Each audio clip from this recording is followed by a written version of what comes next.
Would you stay silent if a fallen hero was disrespected? Or would you rise to defend their honor? On one unforgettable flight, Barron Trump made a choice that left everyone speechless. The boarding process for Flight 729 to Washington, D.C. was already underway. Passengers shuffled down the aisle, stowing their bags and settling into their seats. Amid the usual hum of pre-flight chatter, the cabin crew suddenly paused near the small windows. Outside, on the tarmac, a black hearse had pulled up beside the plane. An honor guard stood solemnly, carefully unfolding an American flag and draping it over a casket. Inside the aircraft, a hush fell as a few passengers noticed the scene unfolding below. Then, a soft voice came over the intercom. "Ladies and gentlemen, we will have a short delay while we honor a fallen soldier being transported to their final resting place in Washington, D.C. The weight of the moment was felt by most, but not all. A man in a sharply pressed suit scoffed audibly, muttering, 'This is ridiculous. We've got schedules to keep.' A younger woman seated nearby chimed in, 'Why couldn't they do this after we left? Some of us have places to be.' Their words cut through the silence like a blade. Uneasy glances were exchanged. Some passengers shifted uncomfortably in their seats. A mother pulled her young daughter close, shielding her ears from the harshness of the remarks.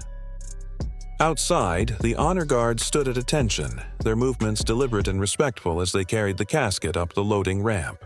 But inside the cabin, tension simmered. Little did anyone know, a young man in the back row was about to change everything. The plane's interior felt heavier than before. Overhead, bins clicked shut. Seatbelts snapped into place. Flight attendants moved briskly, working to maintain order. Seated near the middle of the cabin, the man in the suit let out an exaggerated sigh. "This is taking forever," he grumbled, making sure those around him heard. His impatience seemed to embolden others. A woman 2 rows behind him whispered, "What's the big deal? It's not like the soldier knows we're waiting." A ripple of unease spread across the cabin. Some passengers looked down at their phones, avoiding the moment. Near the window, an elderly woman dabbed at her eyes with a tissue and whispered, "That could have been my grandson." And then, from the back row, a tall, young man finally stirred. His name was Barron. Some recognized his face, but until now, he had gone unnoticed. Dressed simply in a dark jacket, Barron leaned forward slightly, his brow furrowed. Unlike the other passengers, he hadn't boarded with the main group. He had entered discreetly, with his security detail taking the rearmost seat, away from the crowd. He wasn't looking at his phone or fidgeting with his belongings like so many others. Instead, his gaze remained fixed on the window, watching as the honor guard carried out their duty with quiet reverence. But inside the cabin, murmurs of impatience grew louder. A man a few rows ahead stood abruptly, turning toward a flight attendant. "Look, I'm sorry, but I've got a connection to make. How much longer is this going to take?" His tone wasn't just impatient, it was dismissive.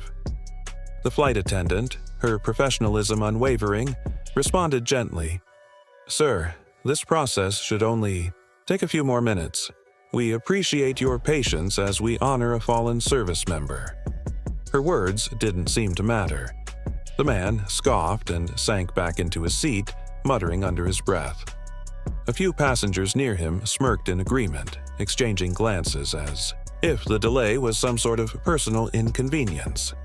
The woman from earlier chimed in again, sharper this time. "This is why airlines are a mess. They cater to these over-the-top gestures instead of sticking to schedules."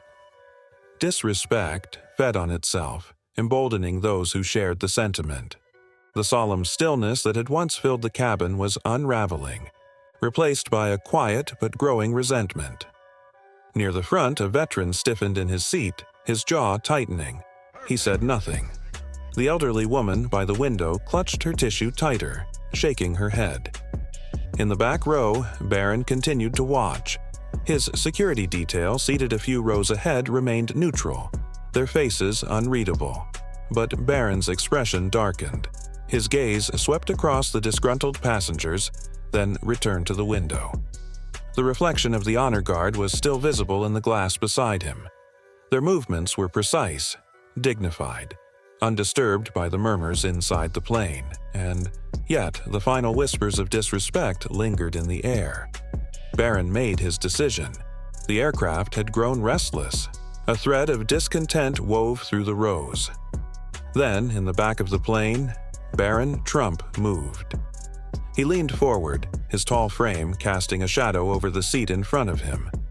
His presence, which had been almost invisible until now, began to shift. Slowly, deliberately, he stood. The quiet act alone sent a ripple through the cabin. At 6 feet 7 inches, Barron Trump wasn't just tall. He commanded attention without saying a word, and now every eye was about to be on him. Barron's towering frame caught the attention of a nearby passenger who turned to look. Recognition spread quickly. "Is that Barron Trump?" Whispers rippled through the cabin, mingling with the lingering undercurrent of impatience. Then Barron cleared his throat, not loudly but just enough to cut through the noise. His voice, steady and firm, carried a weight that immediately drew attention. "Excuse me," he began. His tone was calm but commanding. "I'd like to say something." The murmurs ceased almost instantly. Heads turned. The passengers who had voiced their displeasure shifted uncomfortably in their seats. Even the man in the suit, who had been the loudest critic, glanced over his shoulder, his expression wary. Barron's hands rested on the back of the seat in front of him as he spoke. "I understand everyone's in a hurry," he said, "but that casket down there belongs to someone who made the ultimate sacrifice for this country. Someone who gave up their schedule, their future, their life, so the rest of us could have the freedoms we enjoy." His words hung in the air, deliberate and measured. The plane had gone completely silent, save for the faint hum of the engines. But Barron wasn't done. His gaze swept across the cabin, meeting the eyes of passengers one by one. "You don't have to know their name or their story," he continued, his voice steady but filled with emotion. "What matters is the respect they deserve, not just for their sacrifice, but for the countless sacrifices made by so many others like them." A heavy stillness settled over the cabin. The man in the suit shifted uncomfortably, no longer able to meet Barron's eyes. The young woman who had complained earlier looked down at her hands, avoiding the stares of those around her. Barron continued, his tone softening but losing none of its conviction. "I think we can all spare a few minutes to honor someone who can no longer speak for themselves," Barron continued. "They've given far more than any of us will in these few moments of waiting." The cabin crew exchanged glances, visibly moved. Even the veteran near the front, who had remained silent until now, turned slightly in his seat, his expression softening, and then, in an unexpected gesture, Barron did something no one had anticipated. Reaching into his carry-on bag, he pulled out a small American flag. Holding it carefully, he stepped into the aisle. The cabin watched in hushed silence as he walked to the middle of the plane and gently placed the flag on an empty seat by the window, directly above where the casket rested below. "This seat belongs to them," he said simply, stepping back. His words carried an almost sacred finality. The simplicity of the act spoke louder than anything else. And then something happened that no one, least of all Barron, could have predicted. The entire plane seemed to hold its breath. Barron's quiet tribute reverberated through the cabin, leaving no space for further complaints. For a moment, no one moved. No one spoke. The flag, resting on the empty seat, became a poignant symbol, visible to all, impossible to ignore. Near the front, the veteran slowly stood. His movements were deliberate, weighted with emotion. "Son," he said, his voice rough with feeling, "thank you for reminding us what's important." He gave Barron a respectful nod, then placed his hand over his heart. One by one, others followed. Some stood. Others simply sat up straighter, hands moving to their chests in silent tribute.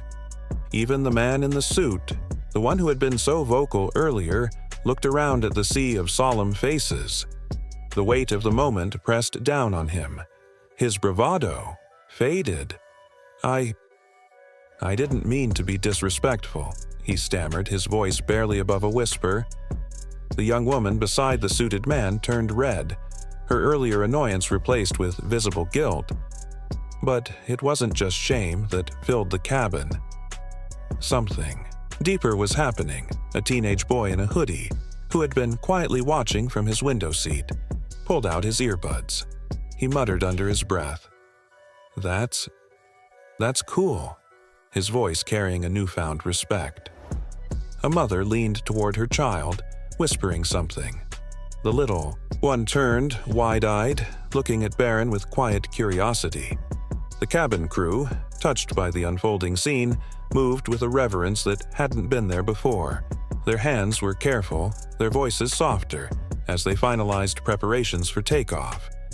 One of the flight attendants approached Barron, her voice barely above a whisper. "Thank you for doing that," she said. "It means more than you know." Barron gave a small nod, saying nothing, but his quiet presence spoke volumes. As the plane taxied toward the runway, a hush settled over the cabin. The impatience that had filled the space earlier had vanished, replaced by quiet introspection. Outside the window, the honor guards stood at attention, their crisp salutes unwavering as the aircraft began to move. Against the backdrop of the setting sun, their silhouettes were resolute, a final tribute to the one they were seeing off. Mid-flight, the pilot's voice came over the intercom. "Ladies and gentlemen," he said, "I'd like to thank you for your patience earlier.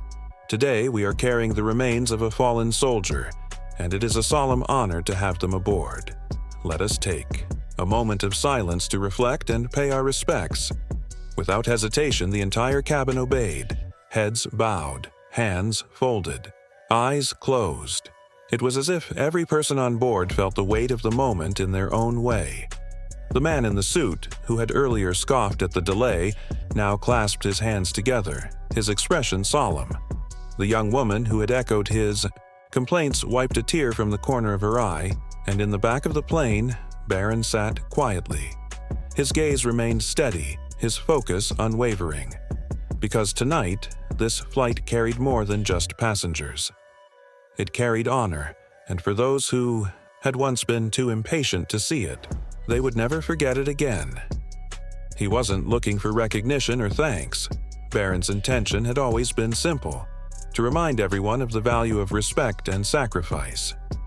His security detail exchanged a subtle glance, acknowledging the young man's quiet composure with unspoken pride. When the plane landed in Washington, D.C., no one rushed to disembark. At the crew's request, the passengers remained seated, watching in solemn silence as the honor guard retrieved the casket. Standing tall, the servicemen moved with reverence, carrying the flag-draped casket from the aircraft. A ripple of applause began, soft at first, then swelling into something powerful and unified. Barron didn't clap.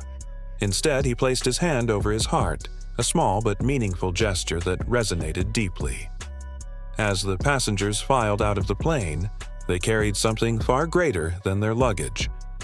They carried a renewed sense of what it means to honor and remember. The mood was strikingly different from when they had boarded. The impatience and frustration were gone, replaced by an air of quiet thoughtfulness.